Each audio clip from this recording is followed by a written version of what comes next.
Hello friends, this is Hitesh and welcome to special notes. आज की इस वीडियो में बात करने वाले हैं दोस्तों शिक्षण विधियों में ही रचना शिक्षण की विधियां। तो इसके बारे में सभी बातें देखेंगे। तो चलिए शुरू करते हैं। पहला है रचना शिक्षण का मुख्य उद्देश्य क्या होता है, ये देखते हैं।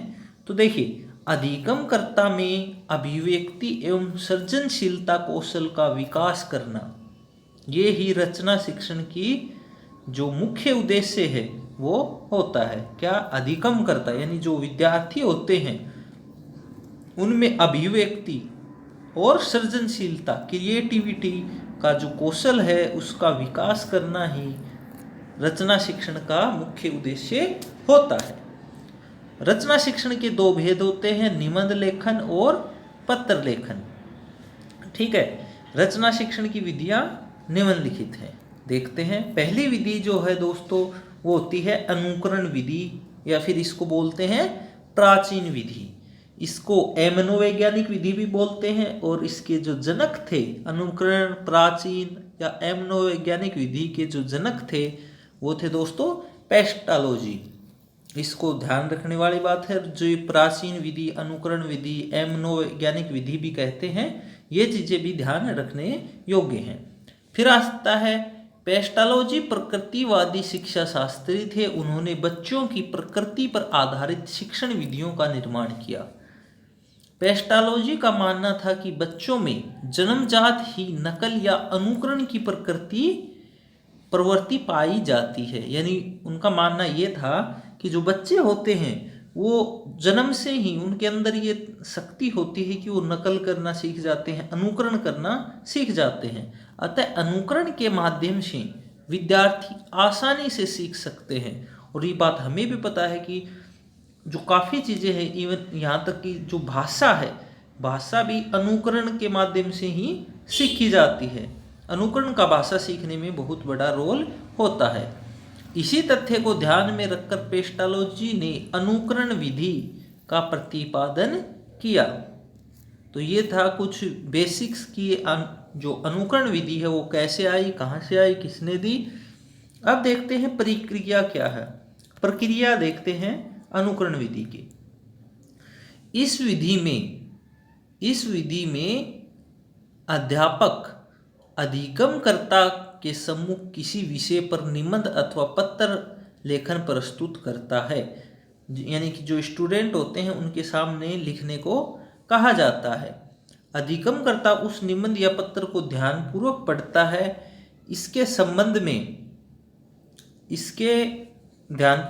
है। इसके पश्चात अध्यापक द्वारा उस पत्र या निबंध के प्रमुख बिंदुओं के बारे में बतलाया जाता है। यानी पहले जो है, जो स्टूडेंट है वो पत्र है उसको पढ़ता है, ठीक है। उसके पश्चात अध्यापक उस जो भी पत्र या निबंध है उसके जो मुख्य पॉइंट्स होते हैं उनके बारे में बताता है। इसके पश्चात अध्यापक अधिगमकर्ता को किसी दूसरे विषय पर निबंध अथवा पत्र लिखने के लिए कहता है। यानी बात ऐसी है कि एक पत्र बच्चों को दिखाता है, लिखा हुआ पढ़ के समझाता है, फिर वैसा ही सेम दूसरा लिखने को कहता है।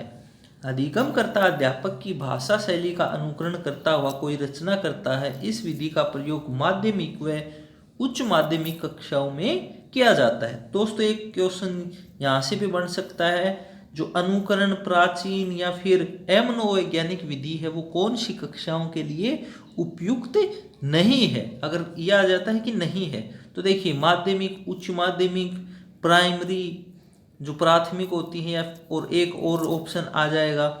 तो उनमें देखिए माध्यमिक और उच्च माध्यमिक कक्षाओं के लिए इसका प्रयोग किया जाता है, प्राथमिक के लिए नहीं किया जाता है। तो ये अपना ऑप्शन सही होगा।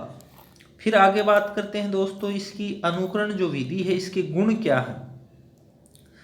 तो देखिए रचना शिक्षण की सबसे सरल विधि है, ठीक है।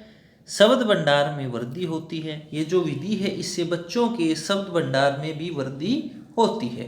आगे है विद्यार्थियों में लेखन अभिव्यक्ति क्षमता का विकास भी होता है। अनुकरण विधि के ही ये गुण हैं।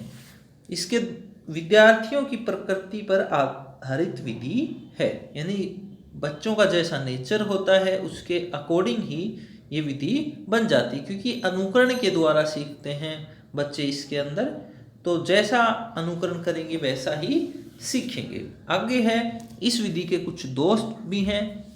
दोष क्या है कि अध्यापक केंद्रित व अमनोवैज्ञानिक विधि है, उच्चतर कक्षाओं के लिए अनुपयोगी विधि है, विद्यार्थियों नकल करने की प्रवृत्ति बढ़ाती है तथा उनकी मौलिकता दबकर रह जाती है। देखिए यहाँ पे जो दोष दिया गया है कि उच्चतर कक्षाओं के लिए अनुपयोगी विधि है। उच्चतर कक्षाएं कौन सी? जो हाई लेवल क्लासेज होती हैं उनके लिए, जैसे माध्यमिक तथा उच्च माध्यमिक के लिए तो ये उपयोग में ली जाती है, पर उससे और ऊपर की जो क्लासेज होती हैं तो उनके लिए ये जो है अनुपयोगी विधि है। ठीक है, अब इसमें दूसरी विधि आती है प्रश्नोत्तर विधि या सुकराती विधि, इसको भी प्राचीन विधि कहा जाता है। अब इसको देखते हैं। इस विधि में अध्यापक किसी प्रकरण को श्यामपट्ट पर लिख देता है तथा लिखकर विद्यार्थियों को वह प्रकरण समझा दिया जाता है। यानी मान लो कुछ भी टीचर को पढ़ाना है, मान लीजिए पत्र की बात करते हैं, तो पहले जो अध्यापक है वो श्यामपट्ट या बोर्ड पे पत्र को लिखेगा और फिर वह चीज बच्चों को समझा देगा। इसके पश्चात अध्यापक उस प्रकरण पर एक एक विद्यार्थी से प्रश्न करता है। इससे विद्यार्थियों के ध्यान उस प्रकरण पर केंद्रित हो जाता है। यानी पहले समझाता है, फिर बच्चों से एक एक करके उसी प्रकरण के बारे में सवाल पूछता है। जो बच्चों का ध्यान है वो उसके ऊपर अच्छे से केंद्रित हो जाता है। यदि विद्यार्थी किसी प्रश्न का उत्तर नहीं दे पाता है तो अध्यापक द्वारा उस प्रश्न का उत्तर दिया जाता है। इस तरह वह प्रकरण आसानी से विद्यार्थी के समझ में आ जाता है। जब उस प्रकरण का बोध विद्यार्थी को हो जाता है तो अध्यापक के द्वारा उसी प्रकरण का पर रचना करने का आदेश दिया जाता है। यानी कि जब वो बच्चा समझ जाता है तब अध्यापक उसको उसी प्रकार की और रचना करने को देता है। फिर आते हैं दोस्तों इसके गुण, जो अभी हमने पढ़ी सुकराती विधि, इसके कुछ गुण हैं वो देखते हैं।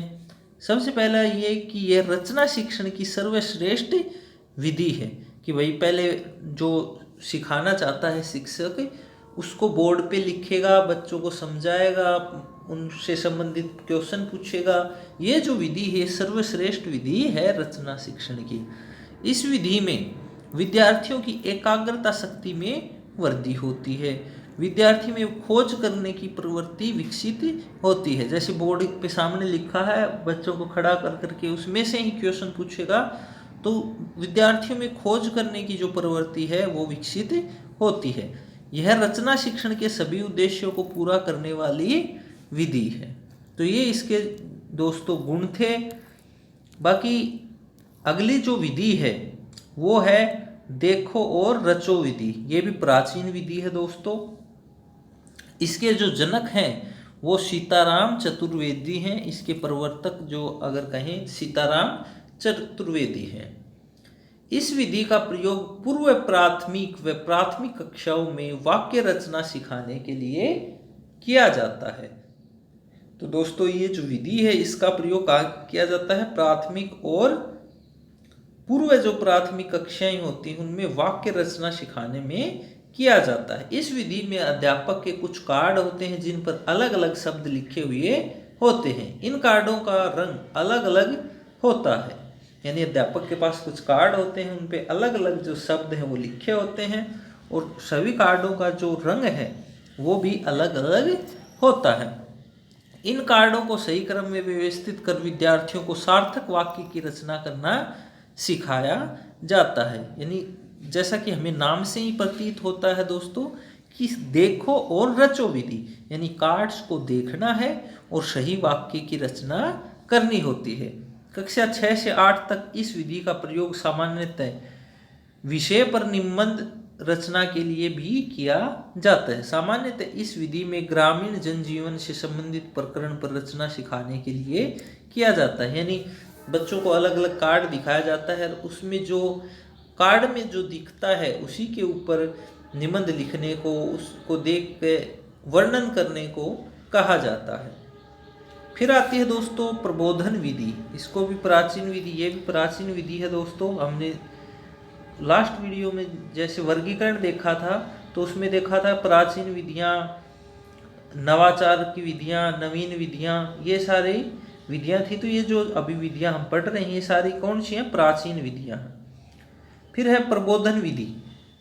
जब, और इसके जो जनक थे, प्रवर्तक थे, वो भी सुकरात थे।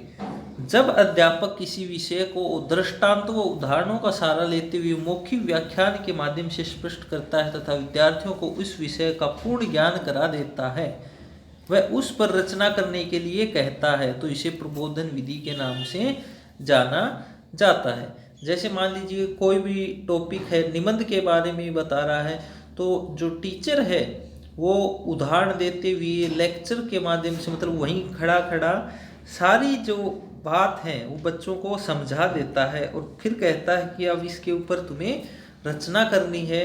तो ये जो माध्यम है ये होता है प्रबोधन विधि। इस विधि का प्रयोग प्राथमिक कक्षाओं में त्योहार व प्रकृति से संबंधित निबंध सिखाने के लिए किया जाता है। जो प्रबोधन विधि है उसका प्रयोग प्राथमिक कक्षाओं में त्योहार व प्रकृति से संबंधित निबंध सिखाने में होता है। फिर आती है उद्बोधन विधि। इस विधि के जनक जो हैं या प्रवर्तक हैं वो भी सुकरात ही हैं दोस्तों। इस विधि में प्रयोग माध्यमिक व उच्च माध्यमिक कक्षाओं में गंभीर विषयों पर निबंध रचना सिखाने के लिए किया जाता है। देखिए जो पहली प्रबोधन विधि थी ये प्राथमिक कक्षाओं के लिए थी। इसमें प्रकृति व त्योहार वगैरह से संबंधित निबंध सिखाए जाते थे बच्चों को। अब है उद्बोधन विधि। ये जो है ये माध्यमिक व उच्च माध्यमिक कक्षाओं के में जो गंभीर विषय होते हैं उनके ऊपर निबंध रचना सिखाने के लिए इसका प्रयोग किया जाता है। तो ये कुछ 5 जो विधि हमने पढ़ी हैं रचना शिक्षण की दोस्तों, बहुत ही इम्पोर्टेंट है। आपको सभी जो ये विधियां हैं इनके नाम हैं, प्रवर्तक हैं, कौन सी कक्षा के लिए है, ये आपको ज़रूर से ज़रूर याद रखना चाहिए। बाकी दोस्तों वीडियो आपको अगर पसंद आई हो तो आप शेयर कर सकते हैं अपने दोस्तों के साथ, अपने ग्रुप्स में। बाकी मिलते हैं दोस्तों इसी प्रकार की एक और वीडियो में। तब तक के लिए खुश रहिए, मुस्कुराते रहिए। जय Hind, take care, bye bye.